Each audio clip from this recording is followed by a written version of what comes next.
This season of Truly Independent is supported by the Help Them See Foundation. Help Them See is a nonprofit dedicated to supporting feature films that inspire faith, hope, and connection. By partnering with filmmakers, the Help Them See Foundation brings meaningful stories to life and shares them with audiences worldwide, making a lasting cultural impact through the power of cinema. Learn more and discover how you can be part of the movement by visiting helpthemseefoundation.org.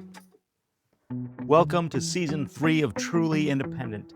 I'm Garrett Batty alongside my co-host Darren Smith. Each week, we'll go in-depth with guests, industry experts, and we'll even share our own experiences, all with the goal of demystifying the independent film process. This season, it's all about the script, from the first spark of an idea to a polished final draft, breaking it down for scheduling, budgeting, and ultimately shooting. We'll walk through every step it takes to get from page to production. Welcome to Truly Independent. Welcome to another episode of Truly Independent. Darren, nice to see you. How are you doing? I'm recovering from everybody got the winter cold this winter, including myself. So last week was brutal, and today I feel 90%, but my voice says otherwise. Yeah, your voice is So it's pretty sonorous. yeah, it's a lot lower than it typically is Well, on this show. well, So we could turn it into a radio bit if we want to. you're going to want But that yeah, voice to talk to our guest, because our guest I'm very excited about. With us in the center panel is Ben Stier. Ben, how are you? Welcome to the show. I'm great, and thank you so much for inviting me to be on your podcast. I'm excited. I've been looking forward to this since you emailed me late last night. I'm so stoked. But honestly, I am. Ben, you're pinch hitting for us as far as the guest today. So thank you. But any that's sometimes any how we get our chance you best get to guests. this is true. Thank you. Great to be here. Good. Okay. Well, as I mentioned when we've talked, Ben, you and I met. Well, I don't know. We started interacting more a few months Mhm. ago after a read through for one of my projects that you came to, and you were gracious enough to send over some thoughts and notes and reactions, and I immediately said, "This guy knows what he's talking about. Let's go to lunch." And I've just been continually impressed with your career and all that you've done, and how willing you are to share insights. So Thanks for saying that. I'm glad you showed Makes up me to the read through. Yeah, I wanted to meet you, Garrett, and it was just like I texted 5 people I knew, and one of them said, "Oh, he's doing this read through on Monday night. You should come to that." And I'm like, "All right." So I figured if I was going to show up, I would do the thing that I would want someone to do at my read through. And so I took diligent notes on all the beats that came to mind, typed as fast as I could the whole meeting. It probably looked like I wasn't even paying attention now that I think Is about this it, guy because ever I going was to just stop texting? looking at my phone. You're like, who is this moron showing up to my table read just playing Pong on his phone? So Ben, how do you classify yourself? How do you introduce yourself as far as when people say, "What do you do?" I say I'm a filmmaker, and then they look at me and wonder what that really means. Okay. And I started doing that probably 12 years ago, and now that's just what I do. That's what I say. And before that, it was very hard to say those words, and I don't know what it is. Probably that imposter syndrome, where you just eat so much pasta that you're bloated and you're very insecure with who you are. So Well, that's probably do those correlate? Because I think maybe so. that's Yeah, I think probably. imposter syndrome is a really thing, but also impasta syndrome is also just as Yeah, real. you eat so much pasta, you think you're Italian. Okay, so from overcoming imposter syndrome, you don't just start saying you're a filmmaker. You obviously have some sort of experience on set or a credit to your name. In my What was that? career, I served a mission, and after my mission, I was going to get married, and I wanted to be an artist. And the more I thought about it, I'm like, I don't know anybody that makes. There was a couple guys in my hometown that were working artists, but they were so old, and I'm thinking, okay, I'm not going to make money till I'm 70 if I choose this career path. Right now, these guys and they took me under their wing, and they were old, and they thought I could maybe be an artist too, but for whatever reason, I decided, you know what, I'm gonna do something art adjacent. And I went to advertising school and graduated from advertising school. And I had had a ton of experience going through that in San Diego, going through the advertising program that I worked at a magazine as a layout artist. I worked for Time Warner in their television department doing graphics for television and editing like little comedy news segments for broadcast, and had all this access to all these things that were film adjacent. But then when I graduated, I was able to get and work at an agency that did huge national advertising campaigns. And when you're dealing with the advertising campaigns, you're always hiring the production company. And so every time we would do a broadcast spot, which was pretty frequently for every new product, and we did 14 products while I was there into major box stores, and that you're interacting with the production company and you're on set and you're there because you're an art director over the project or creative director over the project, and you're seeing what they're doing. And you're like, okay, what I'm doing is stupid.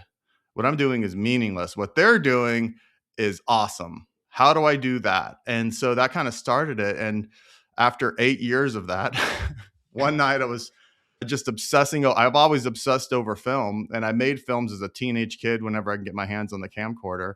I was watching the extras on my new DVD for Terminator 2. And in any case, you realize, oh, you can do these things. You can just get a camera and go do these things. And so I talked to some friends and I said, hey, I want to make a little thing. Do you want to help me? And they said yes. Because in my mind, I'm thinking, can I do something and make something from beginning to end and have it tell a story, A to Z? And we did that. And I just screened it in my living room till 15 of us after it was done. It took about a month to make this 5-minute little short, comedy short. And everyone laughed and had a great time. And I'm thinking, okay. And they're like, what are we going to do? You going to put it in the Sundance? And I did everything.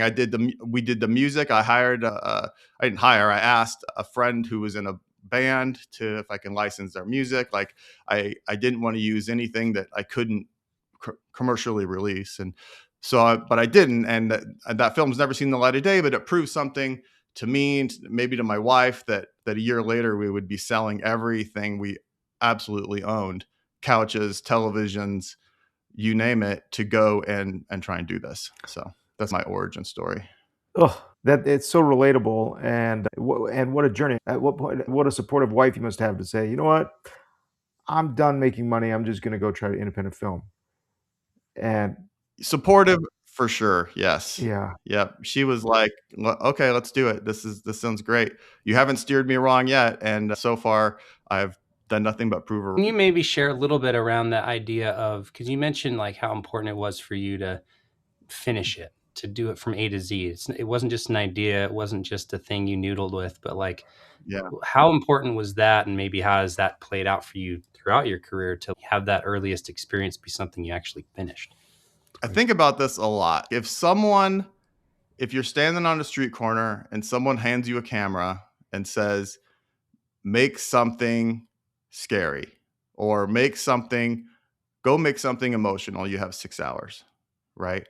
Like in your brain, you can analyze the things in movies you like, but it doesn't mean you're going to have that outcome to go make something scary. There's plenty of short horror films or short dramedies that either don't land or there's something missing or whatever. So it's like, what do you know you can do before you start wasting all these other people's times on your project?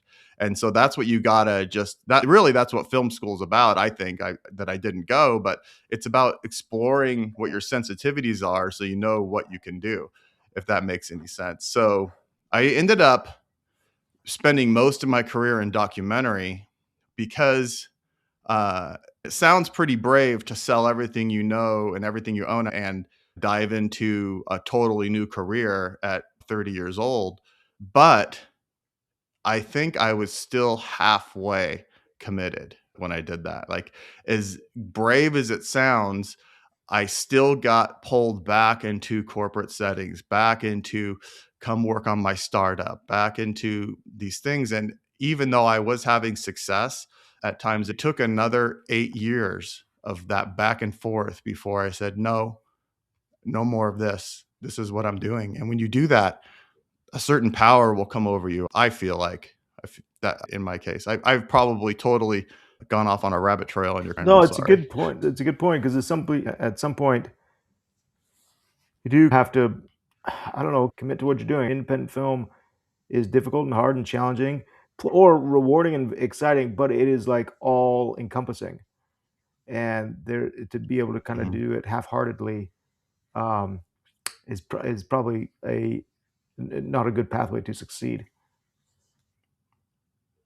So when you did commit, you said it took about 8 years to kind of before you blew up the bridge.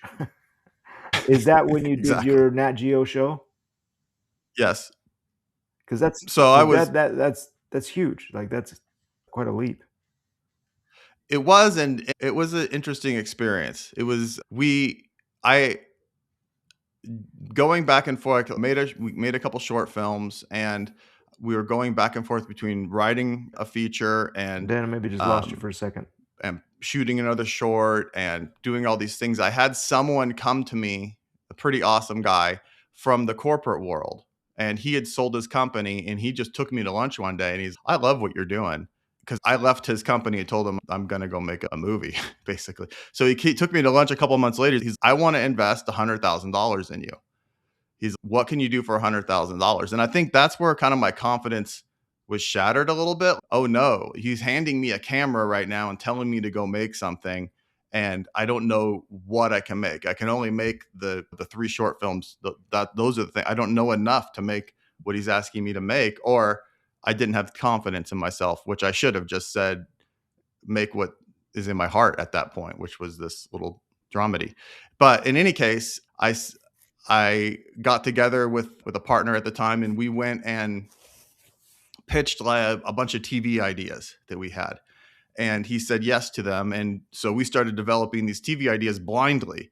And that's not how you go about making television. You can't just come up with your idea in your cocoon and then go try and sell it to a network. Networks already have their agendas planned out for the next 5 to 10 years. And it doesn't work that way, except in this for one case, we met a guy who did full contact heavy armor jousting, and he was a hardcore dude, and he was driven, and he was charismatic, and he had everything for that worked through the lens. And so we added him as a third project in our projects we were shooting, and luckily we had our sizzle reel, which was awesome. We had at the same time that a news article was coming out, and it like three things happened all at the same time. And our lead guy was, since he was in this full contact sport, he happened to be on Jim Rome radio show at the same time. The news article and everything's hitting, and boom, all of a sudden people wanted our show. And that was lightning in a bottle. It happened once, and it was awesome. It was a 6 hour series called Nights of Mayhem on National Geographic.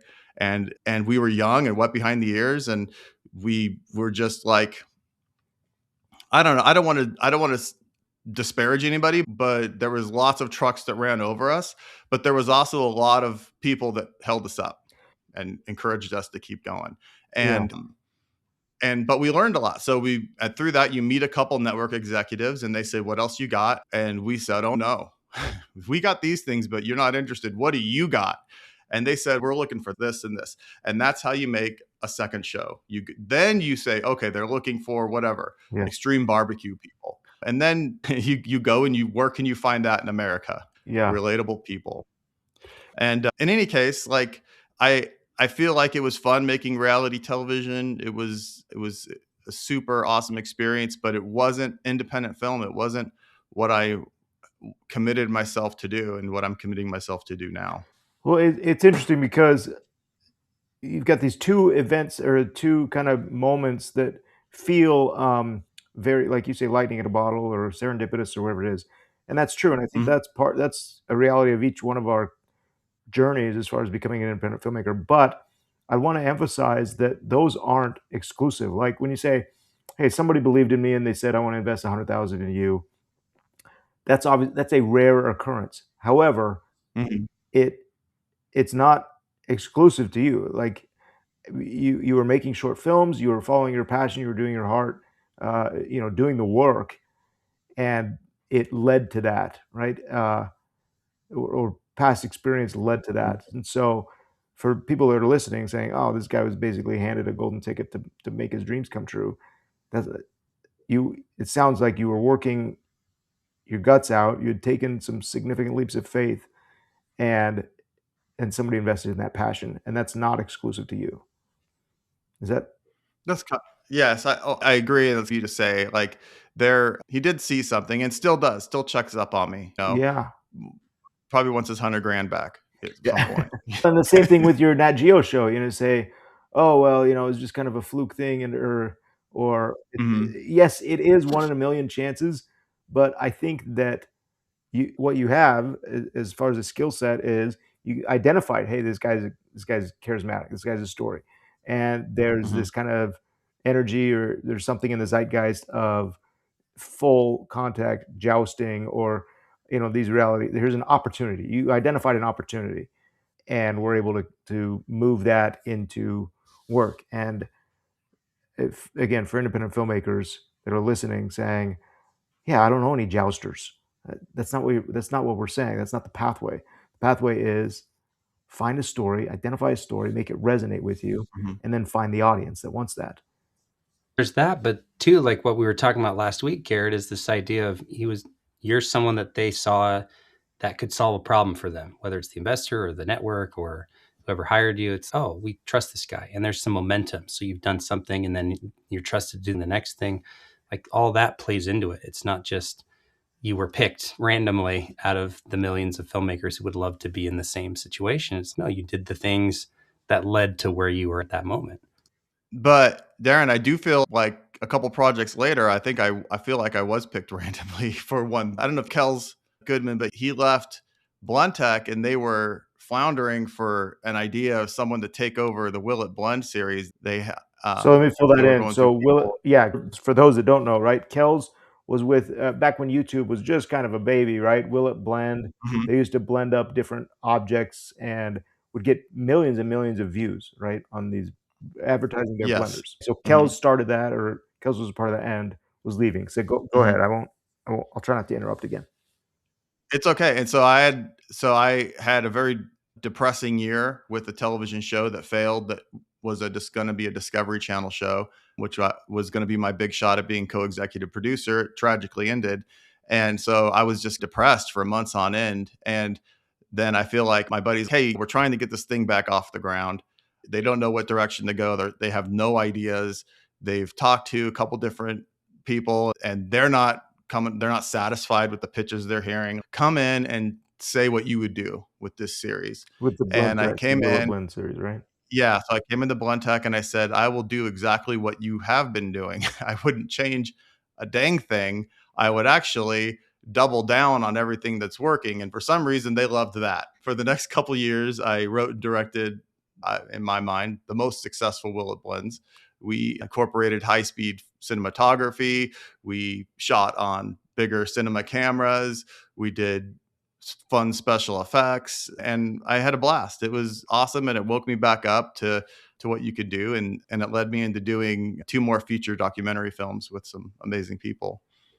I missed the part where you were picked at random in that story, Yeah, but yeah. it's okay. I feel the same way. I feel like the guy that called me, he could have called any of the creatives that he knew, My and for guess is some he reason. probably did, and he called you for a reason. So anyway, Yeah. not to nitpick around semantics here, but Or what was that old TV show? Was it Night Court? He's like, "How did mhm, you become a judge?" And it's like there was a list of 25 people that could be the judge, and he was like 14 on the list, and he was the first one to answer the phone. there you go. Again, yeah, that's cool. So it's a matter of coming up with those creative ideas and pitching and solving a problem that we've talked about a little bit on previous episodes. They had a problem, they needed a creative take on it, and you delivered. And then you said it led to two more feature docs. Yeah, one is done, but I don't know when it's going to be out on streaming. I'm not in charge of that portion of it.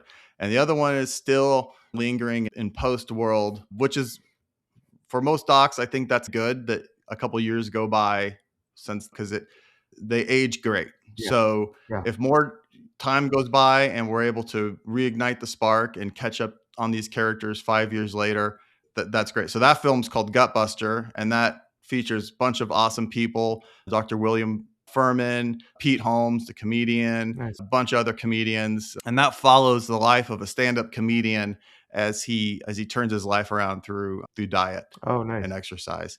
Nice. And it has a lot of heart, and it's pretty awesome. And it's definitely in limbo as far as like where we're going to get the rest of the money to finish post on it. But who knows? Maybe it's one of those films that fades into oblivion. But who knows? Maybe we'll be able to reignite it sometime soon. Yeah. I'm always, every year I'm taking meetings and trying to move it forward. And every year I think, okay, one more year goes by. That means everyone's a little bit older. Everything's a little bit new, different. So when we do finally shoot those last scenes, it's going to be that more impactful because everyone wants to see the years go by in a Yeah. documentary film. Yeah. And then the other film was about the life of a famed comedian who we interviewed, and it is in that movie, John Panette, who passed away right after we interviewed him. And we got along. He was a fantastic guy. We had a great couple weeks together, and he was just a wonderful human being. He remembered who I was. 3 weeks later, Yeah. I'm walking through Comedy and Magic, and he looks over his shoulder and he sees the top of my head, and he's like, "Hey Ben, come over here. You know, what where was that chocolate you shared with me? Where'd you get that chocolate?" Yeah. He was just like, he was just a warm human being, and tragically passed away the week later. And his manager called me and said, "Hey, listen, I know you have this interview, like we have some aligning goals, and you have this full running production crew. Help me make this his life story." And that was just a couple years on the road in Boston and New York, interviewing everyone from his sister to his brother to you name it, Yeah. Dane Cook, every awesome comedian you can possibly think of. Everybody looked up to this guy. Everybody that came out of the Boston scene admired him. He was a comedian's comedian. Yeah. And so we just got to meet and interview tons of comedians. That's fun. And yeah. So in any case, Yeah. that was the second project. So you've talked Feature. about some of the challenges of, okay, do we have funding to finish this, or some unexpected tragedies ending a show or interrupting the production flow. What do you, Mhm. as an indie filmmaker, like, how do you face those challenges, or how do you overcome them, or at what point do you say, okay, this is not meant to happen? I think one is you can't give up. If you believe in the project, you can't give up on the project. And if you do, you're going to pay for it emotionally. You're going to pay for giving up on that project. That's been my experience. If I believed in something that I won't give up on it, it's like your children. Like, at what point would you give up on any of your kids? You won't. Doesn't matter what they're doing or what life choices they're making. Like, you're going to be there for them. And your films are the same way. Now, it doesn't mean, so every year since I decided to do this, going back to 2006, I've written a screenplay pretty much, or attempted to. There's a couple years where I got to page 60 Yeah. before something busy happened. And I don't consider every single one of those my baby or my child. Some of them are $100-200 million epics. I just wanted to write a $200 million film and see what that's like. But every once in a while, I think, I'm going to write something this year. I want to write something I could make for under $1 million. And those are the ones you fall in love with, or those are the ones I fall in love with. And like the one I'm pitching right now is this comedy film, and I can make it for a very low amount of money. And I'm in such love with it that I will never give up trying to make this movie. It is endearing to me and so powerful and funny and fun that, so you pick your battles as an indie filmmaker. You double down on what you know you can do. If someone hands you a camera, what can you make? And you don't give up. Yeah. Okay, that's sage advice, and clearly something that's working. You've showed me the deck for that indie comedy that you're doing, and Oh it is man, worth not giving up on. It'll be a very fun one. I'm so thank you for hopeful saying that you'll be so. able to find the support for that film. It has to be made. Yeah, that's a tough feeling that we have sometimes as indie filmmakers, is like that, like, this has to be made. Something inside this project is making me willing to stop everything I'm doing, pump the brakes Mhm. on a potential career or job or paycheck and make this Right. movie. And I think that we have to exercise wisdom in that and say, okay, for us to sustain that, we need to go about that intelligently. Find the right I will supporters, say, find like, the right audience. when you have a project from the heart like that, the more you pump the brakes and the more laser focused you get on it, meaning the more you say no to other projects and no to other work, the more powerful that thing becomes. I've said no a couple times to commercial projects in the past year because I was trying to get this thing off the ground. And every time I've done that, I've gotten better story beats, newer jokes, better ways to solve difficult problems in the screenplay.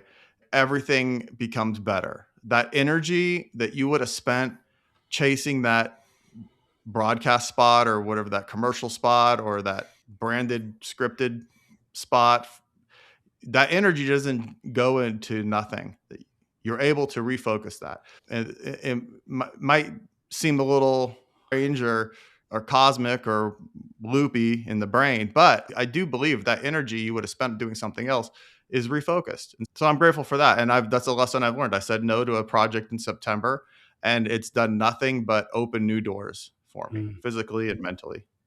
That's awesome to hear. And for me, it's highlighting this thing that we see a lot with earlier in their career filmmakers. I don't necessarily want to assume younger, but like those that are earlier in their career, if they've only got one script under their belt, that is precious. It is the thing they want to put all their time and attention That's to, true. but the market may not respond in the same way, right? But what you're saying is you've been doing this for 20 plus years, and it's something you've made it into a craft. It's not just a passion project, but then one out of all of these scripts emerged as like the one, and you have that sense of tension or this pull that's, oh, I have to make this one. For me, that's something I'm always looking for with projects is, do I feel compelled to make it? Because if not, Yeah. that has to be there, or else the energy after months and months and no after no after no of whether it's investment or distribution or collaborators that you're trying to go after. So you have to have all those. You have to have that compulsion to show up every day and keep moving that project forward. So I just think it's a true principle that you've highlighted again for us here, that just because you're passionate about it doesn't necessarily mean everyone's going to be passionate about it. And if you only have one, it may mean that you're really passionate about that one, but maybe it's probably not going to be as good as your 5th or 10th or 20th project. Right. True. So then if there is a, if you look back on some of those projects that have worked out, that have Mhm. done well for you, is there a consistent through line to those projects? Say, hey, this is why this went well, and this is what I want to try to repeat. Oh, yeah. Wait, you broke up at the end though. Okay, good. I thought you were pondering my question, but it sounds like we were frozen. So I was just saying, is there what's the consistent through line in those projects that have been successful for you or have had good results? Other people that are passionate too. I think I had a really big funded project slip through my fingers at the beginning of COVID. And COVID, I believe, was mostly responsible for that happening. And so I was just like down on my luck, like everyone else, trapped in your bedroom watching TV. And my wife says, "You got to just do something else during this because this is going to last a couple of years, Ben." Yeah. And I said, "Oh, you're totally right. Like, I got to do something with the no budget." And so I wrote I had a bunch of these science fiction shorts that I had been working on over since 2013, 2012, a couple different shorts. And so I just like crammed them together and I wrote an esoteric science fiction mind bending feature script. And then I went to some friends I had since I was in high school who live locally. And I said, "Hey, you guys want to do this during COVID with me?" And they all said, "Yeah, let's do it." And so then I was like, "Oh crap. Now I really got to try and make this thing." But I couldn't have done any of it. I couldn't have gotten to square one without all of their passion. Like when you're an independent filmmaker, you accumulate equipment. It's just part of it. There's a certain look you want, so you have that filter. There's a certain shot you need, so you buy whatever, a probe lens. You're going to get this thing someplace. You either buy it yourself or someone who did. And so I looked at all the equipment I had accumulated, and of it, I had a really nice audio package put together. Ah, And I'm like, oh, okay, so I think I got everything I need for audio for this movie.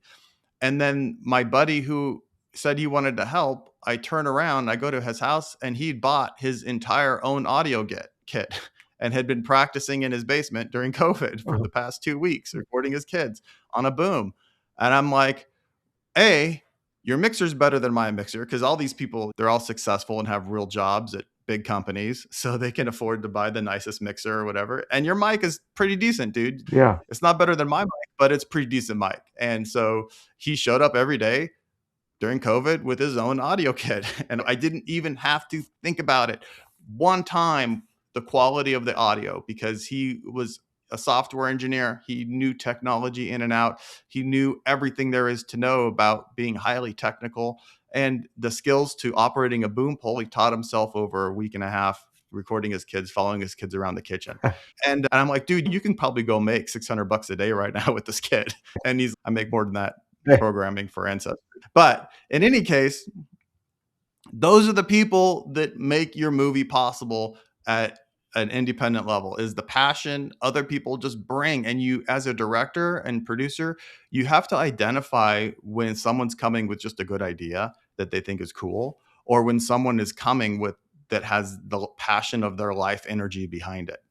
And I think that's this discerning factor when dealing with people, is you're bombarded with ideas from everybody nonstop. Okay, what ideas are the ones that are coming at you that if you say no is going to hurt that person's feelings, because they have honest passion behind it, and whether it's good or bad. And so you double down on, it's a gamble. You double down on what you think is working with the people on board, and hopefully you don't lose people. And it's inevitable that you're going to lose some people. But if you're honestly thinking about it every day, every time you show up on set, then the people that you make the right bet with, it becomes stronger. Yeah. So hopefully. I love that. I love that. That's yeah, it is. It's the creative process is a collaborative process, right? And there are a lot of people with great ideas, and I hear from them weekly in my email box saying, "Here's an idea. Here's an idea. Here's about this." Yes. There are fewer and fewer that know how to make that idea a deliverable.